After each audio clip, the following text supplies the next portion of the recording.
네, 안녕하세요. 방금 소개받은 서울대병원 감염내과 최평균입니다. 지금 이게 신규 참여자 교육이니까 감시 업무를 하신 지가 1년이 채 안 되신 거죠, 다들? 1년 이상 됐다. 아무도 안 계시는 건. 아니, 앞에 계신 분들은 1년 이상 되셨는데 손을 안.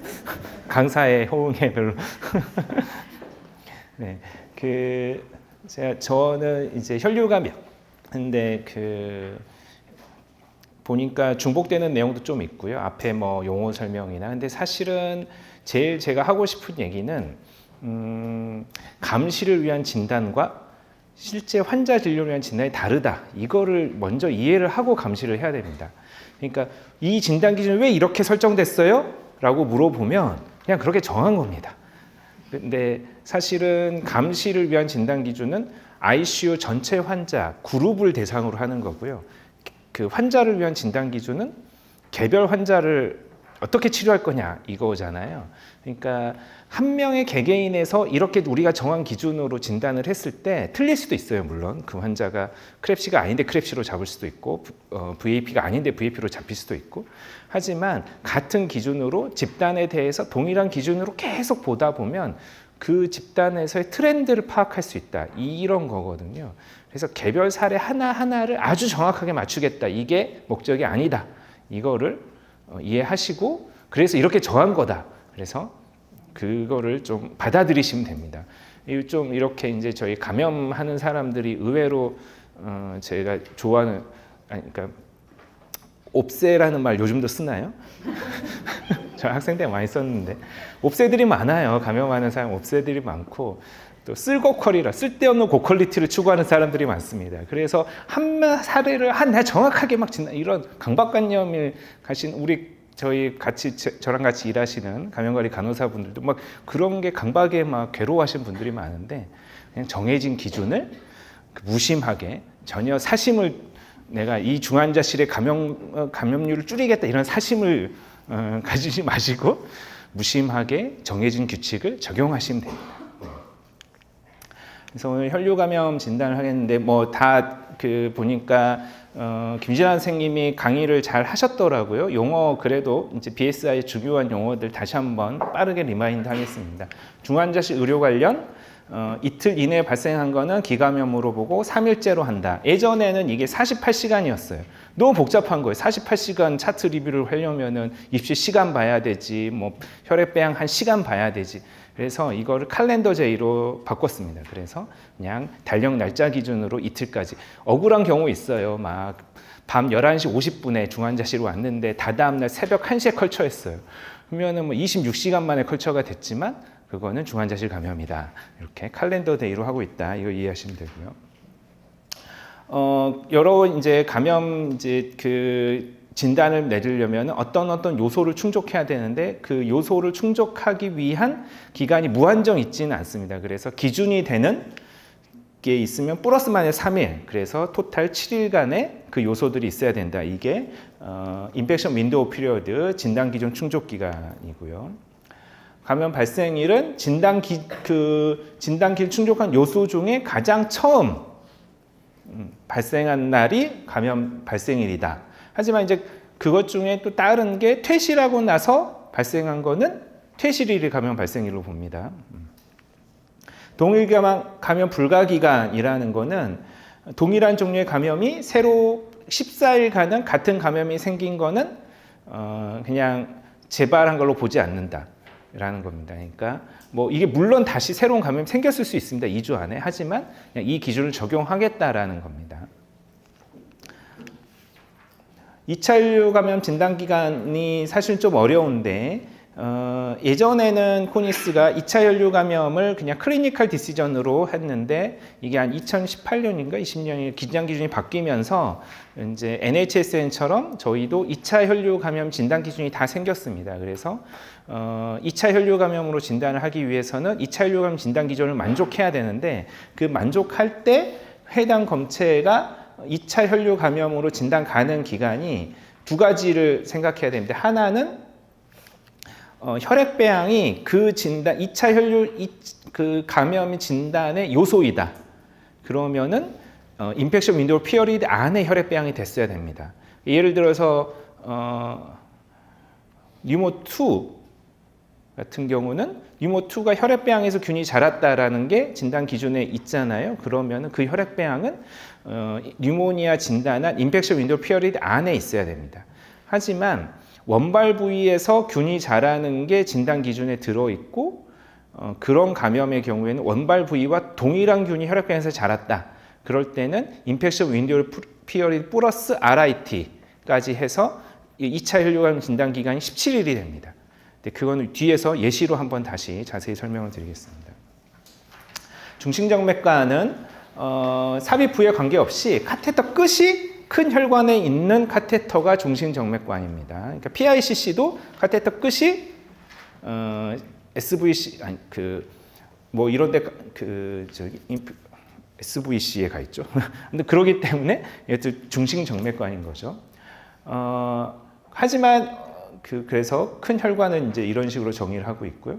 하지만 이제 약간 좀 그래도 뭐 감염 리스크가 다른 감염 카테터들은 제외를 하고 있습니다. 그게 대표적인 게 에크모를 제외하고 있고 IABP, 뭐 VAD, 바드 이런 것도 제외됩니다. 그러니까 사실은 크랩시로 진단을 하려고 했는데 이 환자가 에크모만 가지고 있다.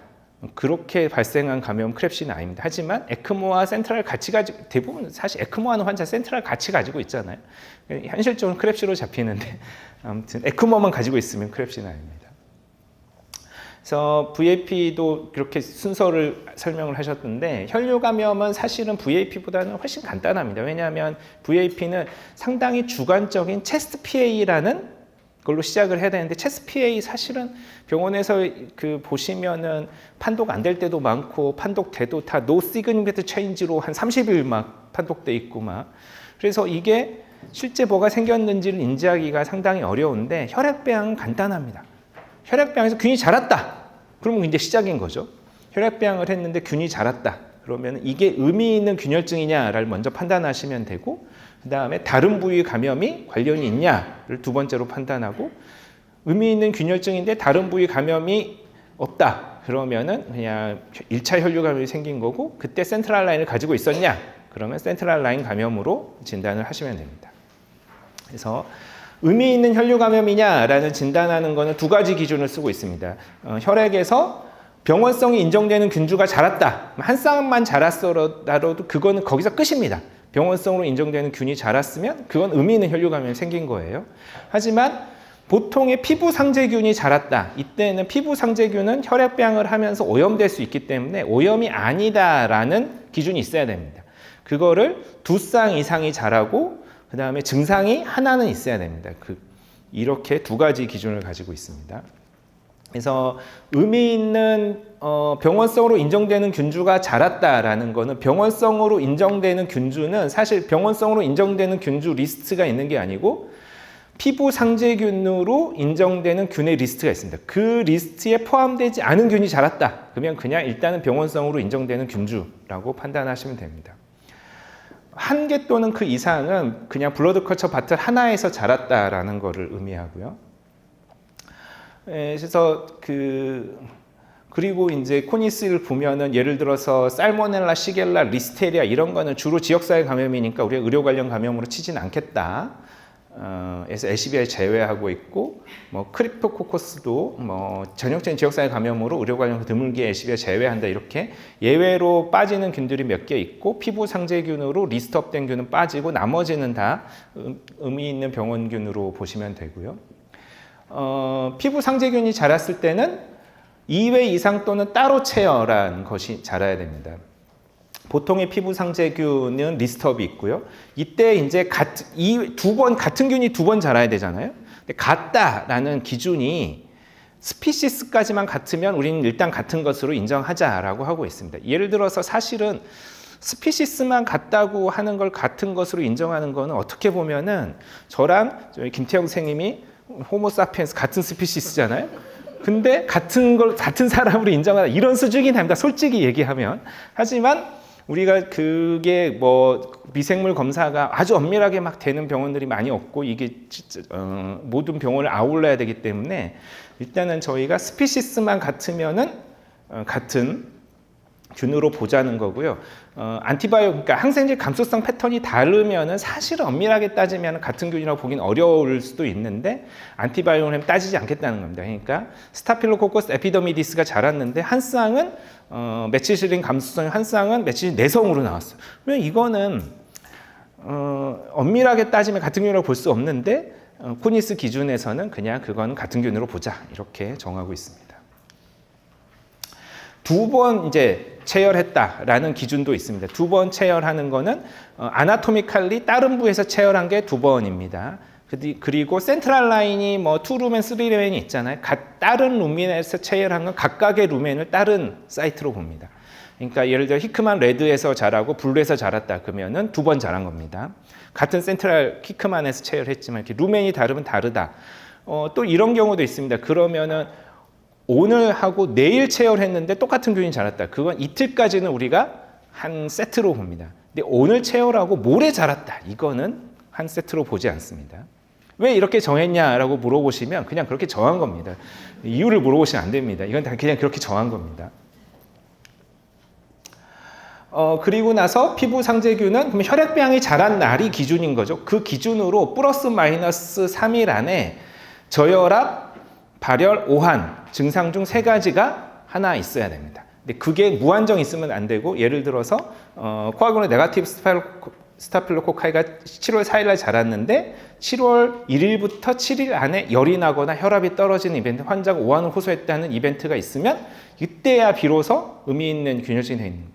근데 CNS가 두 쌍이 자랐어도 열도 안 나고 혈압도 안 떨어지고 간호 기록에 뭐 오한이 있다는 기록이 없으면은 그거는 이제 의미 있는 균열증으로 보지는 않습니다. 그래서 피부 상재균이 자랐을 때는 꼭 증상도 있어야 되고 그 증상은 혈액 배양 기준이 플러스 마이너스 3일 안에 있어야 된다. 그리고 팁배양을 많이 하는데 사실은 팁배양이 진짜 이게 센트럴 라인 때문에 생겼냐라는 감염에 임상적으로는 중요한 정보를 주는 배양이지만 저희 감시 기준에는 사용하지 않고 있고요. 그리고 그 중심점의 말단 부위에서 예를 들어서 그러니까 칸테럴 센트럴 삽입 부위에 뭐 퍼스가 있어가지고 거기서 배양을 했는데 균이 자랐다. 그래도 이거는 심혈관 동정용 감염으로 분류되고 혈류 감염에서는 제외하고요. 이제 슈도박테리움 이게 있는데 예를 들어서 저희 예전에 그 혈액 배양할 때 사용하는 클로렉시딘이 이상한 균에 오염이 돼가지고 혈액 배양만 하면 그 균이 나온 적이 있습니다. 그런 거는 사실은 균열증이 아니고 슈도박테레미아죠. 이런 이벤트들은 의료 관련 감염에서 제외한다라는 겁니다. 이게 좀 이제 오늘 좀 어려운 주제 중 하나인데 2차 혈류 감염으로 그럼 뺄 수 있을 거냐? 이게 뺀다는 것은 사실 사심이 들어간 표현인데 중환자실에서 크랩시를 결국은 2차 혈류 감염으로 판단하기 위해서는 특정 부위별 감염의 진단 기준을 충족하고 혈액 배양이 특정 부위 진단 기준에 포함되어 있다면은 인펙션 윈도우 피어리드 안에 그리고 감염 부위 검체가 진단이 포함되어 있을 때는 같은 균이 그 감염 부위에서 동정이 되고 혈액 배양이 동정되는 거는 이 인펙션 윈도우 피어리드 플러스 RIT 기간 안에 자라면 되는 겁니다. 예를 들어서 뉴모2에 대한 2차 혈류 감염을 해서 그 7월 4일 날 체스피에서 콘솔리데이션이 확 생겨서 7월 4일 기준일로 잡았어요. 그러면은 인펙션 윈도우 피어리드 진단 가능 기간은 7월 1일부터 7월 7일까지 되죠. 근데 여기서 혈액배양에서 크랩시리아 뉴모니아가 자랐다. 이게 그러면은 폐렴 때문에 생긴 균열증이다라고 보려면은 1일에서 7일 사이에 자라야 되는 거예요. 예를 들어서 그 스테보레우스 똑같은 조건인데 7월 8일 날 스테보레우스가 자랐어요. 근데 얘들은 지금 다 병원균이기 때문에 자란 것 자체가 엘시비아이거든요. 근데 이거면은 뉴모니아의 그 세컨다리로 못 빼는 거죠. 이건 인펙션 윈도우 피어리드 안에 없기 때문에 이런 식으로 혈액병에서 자란 것 자체가 진단 요소에 되면은 인펙션 윈도우 피어리드 안에 있어야 됩니다.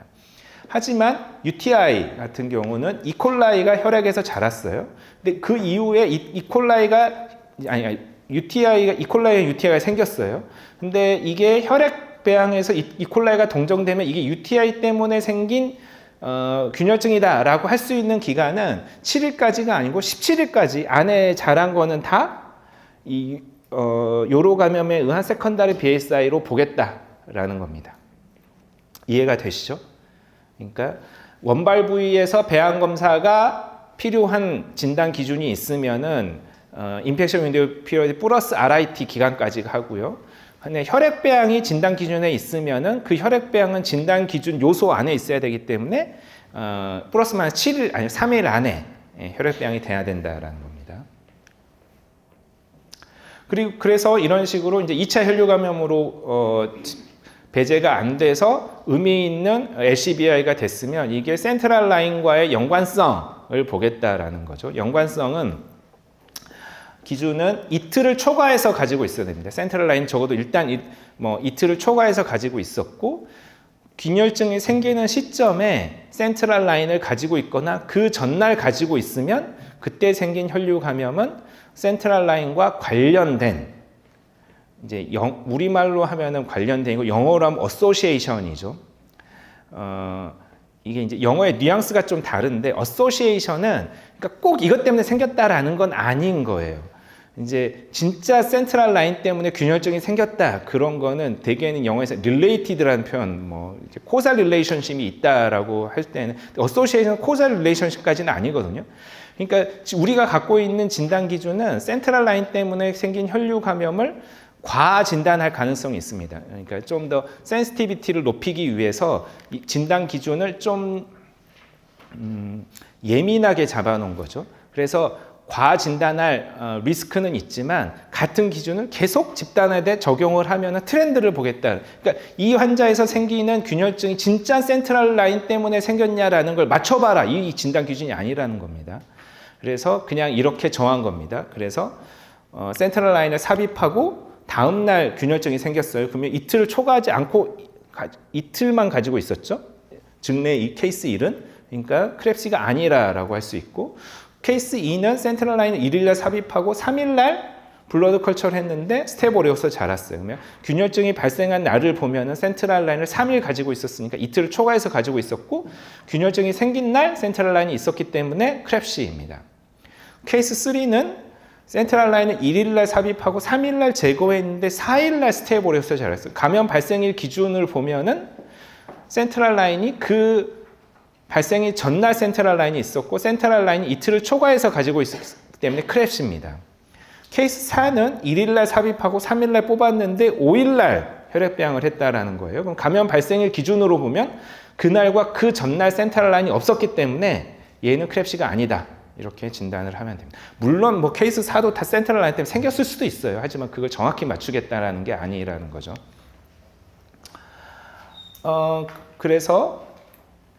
그리고 나서 말초 혈액관에 의한 것이 명백하다 이러면은 그때도 크랩시를 뺍니다. 예를 들어서 페리페랄 라인을 삽입한 데서 막 퍼스가 나오고 그 퍼스에서 혈액배양에서 자란 균과 동일한 균이 자랐다. 그러면 그건 명백하게 그 페리페랄이 문제가 돼서 균열증이 생겼다고 할 수 있기 때문에 이거는 빼고 있고요. 중심혈 감시에 제외되는 카테터를 동시에 가지고 있는 환자에서 발생했을 때는 크랩시로 진단하는데 만약 에크모만 가지고 있었다 이 환자가 이때는 넌 클랩시로 진단을 할 수가 있습니다. 그래서 기부 이제 삽입일은 그러면 이제 코니스 기부 삽입 만약 기구 관련 감염으로 신고를 하시면 기구 삽입일을 입력을 해야 되는데 삽입일은 처음 삽입한 날이죠. 하지만 하루가 지나기 전에 다시 삽입을 했다면 이전 삽입이 이어지는 걸로 간주합니다. 하지만 하루를 초과해서 그래서 케이스 1 같은 경우는 1일날 삽입하고 3일날 제거했는데 4일날 다시 삽입하고 6일날 제거했어요. 그러면 케이스 1은 삽입일이 7월 1일이 되는 거죠. 하지만 케이스 2는 1일날 삽입, 3일날 제거했는데 5일날 다시 삽입하고 가다가 크랩시가 생겼어요. 이 크랩시의 기구 삽입일은 7월 5일이 되는 겁니다. 이렇게 하시면 됩니다.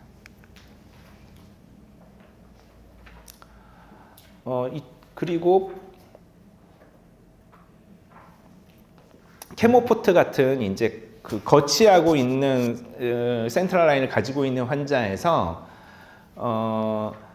그 상태로 입원하고 전시하는 그 포트가 유일한 중심정맥관인 경우 포트를 안 쓰고 있다가 이제 쓰려고 주사침을 꽂잖아요. 그 꽂는 날부터 삽입 데이 1으로 하시고 포트에서 주사침을 제거하더라도 감시선이 제거되지 않고 기구 일수에는 포함하는 게 현재 저희가 가지고 있는 진단 기준입니다. 그래서 일단 이렇게 진단 기준을 좀 살펴봤고요. 남은 한 10분 동안 실제 사례에서 어떻게 진단이 되는지를 좀 살펴보겠습니다.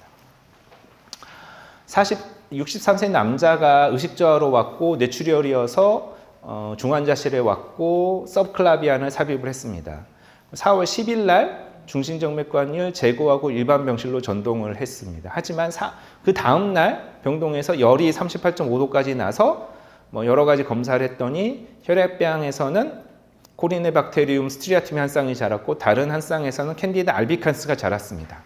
그러면은 지금 이 상황에서는 혈액병이 자란 걸 먼저 딱 보면은 한 쌍에선 코리네박테리움 스트리아툼은 피부 상재균으로 등록되어 있는 균인데 한 쌍만 자랐으니까 일단은 얘는 의미 있는 게 아니다라고 판단을 하지만 다른 한 쌍에서 자란 캔디다 알비칸스는 병원성이 있는 것으로 인정되는 균이니까 요 자랐다는 것 자체가 일단은 4월 11일 날 의미 있는 혈류 감염이 생겼다라고 볼 수 있는 거죠. 이 상황에서 이 혈류 감염은 코니스 ICU 대상 혈류 감염일까요? 네, 많은 분들이 그냥 고개를 끄덕이는 걸로 의사 표현을 하셨는데, 네, 맞습니다. 다시 보시면 ICU를 4월 10일 날 퇴실했는데 퇴실하고 다음 날이니까 ICU 퇴실 2일 이내에 감염 발생일이 있는 의미 있는 혈류 감염이 생겼고 다른 부위 감염과 관련이 없으니 의미 있는 LCBI1이 4월 11일 날 일단은 인지가 됐습니다. 그래서 병원성으로 인정되는 균이 분리가 됐고 다른 부위 관련이 없어서 검사로 확인된 혈류 감염 LCBI가 일단 4월 11일 날 인지가 됐고 진단 기준 1에 합당합니다. 근데 감염일은 퇴실하고 나서 발생한 감염은 감염 발생일을 퇴실일로 해야 되죠. 감염 발생일이 4월 11일이 아니고 이 증례는 4월 10일로 코니스에 보고를 하시면 됩니다. 중심정맥관 관련 혈류 감염에 해당할까요? 4월 10일 날 제거를 했습니다. 그리고 11일 날 감염 발생일이었는데 감염 발생일에 제거가 센트럴을 가지고 있었죠. 그러니까 얘는 센트럴 라인과 관련된 혈류 감염으로 보고를 하시면 되겠습니다. 그리고 시술일은 4월 3일이 되겠습니다.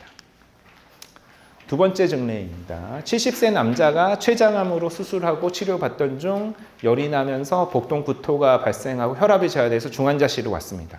그리고 라이트 서브클라비안을 잡았고 CT를 찍었더니 수술 부위에 컴플리케이티드 플루이드 컬렉션이 있어서 PCD를 넣었더니 PCD에서 이콜라이 엔테로코커스 피시움이 동정이 됐습니다.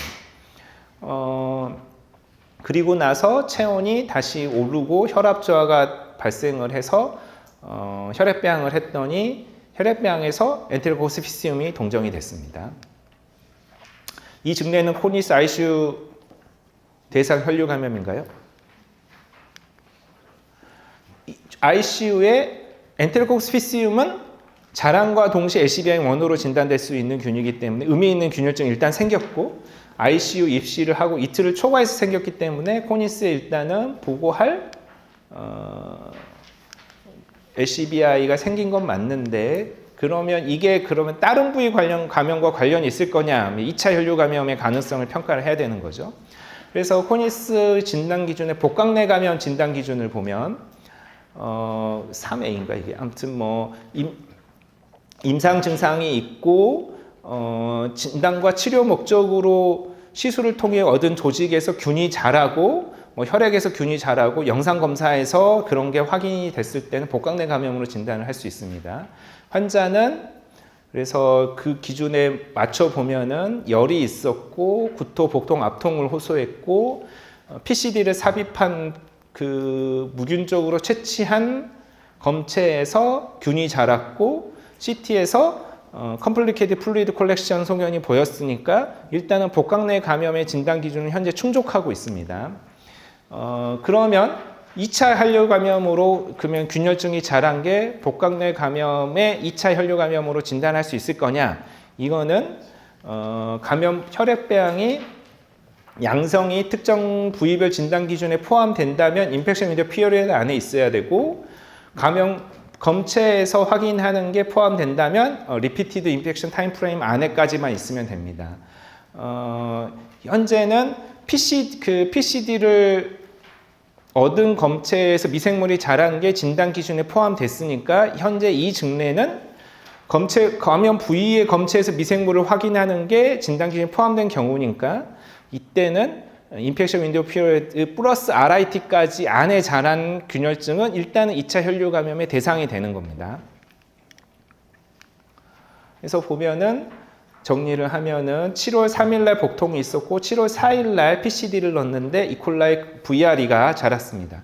그래서 일단은 요 자랐고 복통이 있고 열 있고 그래서 7월 3, 4일 기준으로 일단은 IAB가 진단이 됐죠. IAB가 진단이 되고 있는 상황인데 PCD에서 자란 동일한 VRE가 7월 9일 날 자랐기 때문에 얘는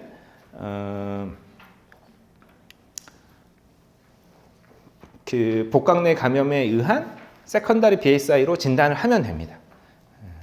그래서 지금 시간은 떨어져 있지만 복강에서 얻은 검체와 동일한 균이 RIT 안에서 자랐기 때문에 얘는 VSI라고 합니다. 얘를 좀 응용해서 근데 PCD를 안 넣었어요. 근데 또 그 IAB 진단 기준에 보면은 혈액배양에서도 균이 자라도 되거든요. PCD에서 균이 자라는 게 아니고. 근데 그런 상황으로 하면 이 상황에서는 진단할 수 있을까요? 안 되죠. 왜냐하면은 이 얘를 복강내 감염의 혈액에서 자란 걸 복강내 감염의 진단 요소로 쓰려면 그 혈액배양이 기준일 플러스 마이너스 3일 안에 있어야 돼요. 근데 3일 그걸 벗어나서 있죠. 그러니까 얘는 그렇게는 진단 기준으로 쓸 수는 없습니다. 하지만 동일한 균이 자랐고 감염 부위에서의 동일한 균이 자랐으면은 RIT까지 연장이 되지만 얘 자체를 진단 기준으로 쓰겠다. 그러면은 인펙션 윈도우 피리어드 안에 있어야 됩니다. 이해되시죠? 네. 사실 뭐 일타 강사 같은데 아무튼 사실 왜냐고 물어보죠. 그냥 이렇게 정한 겁니다. 오늘 제일 많이 하는데 그 얘기를. 네, 그래서 그렇게 무심하게 적용하시면 됩니다. 네.